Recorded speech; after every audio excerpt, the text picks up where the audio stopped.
house to talk to him privately, guessing what he has in mind and reminding him he swore an oath he must respect like the rest of the elders do. Edward doesn't listen, and when Alice starts crying, he hugs her. Edward returns to Ivy and takes her with him for a walk, where he tells her his father had a knack for business, but it was dangerous because money is a wicked thing that turns people's hearts black. That's why they don't have it in the village. Her grandfather died of a shot in the head while he was sleeping, and Edward is telling Ivy all this so she can understand what he's about to show her.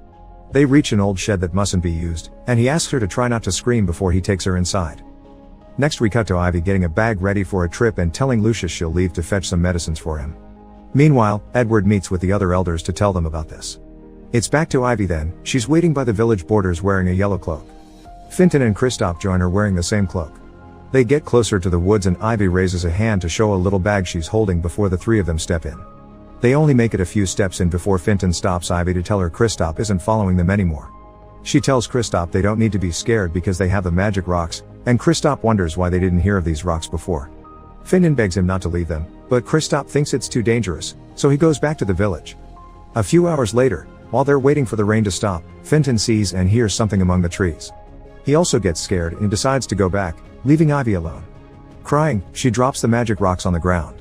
A flashback starts then that shows what had happened in the shed. There are monsters inside, or that's what Ivy thinks at first. They're actually costumes. Edward explains it is all a lie. There used to be rumors about creatures living in the woods on the books he used to teach back in the towns.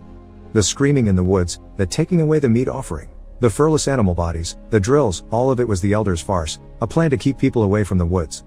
Their lives weren't meant to harm, but Lucius' situation went too far, which is why he's making an exception for her.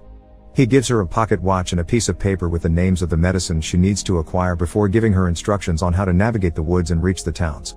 She mustn't tell anyone in the outside world about their village. Then Edward visits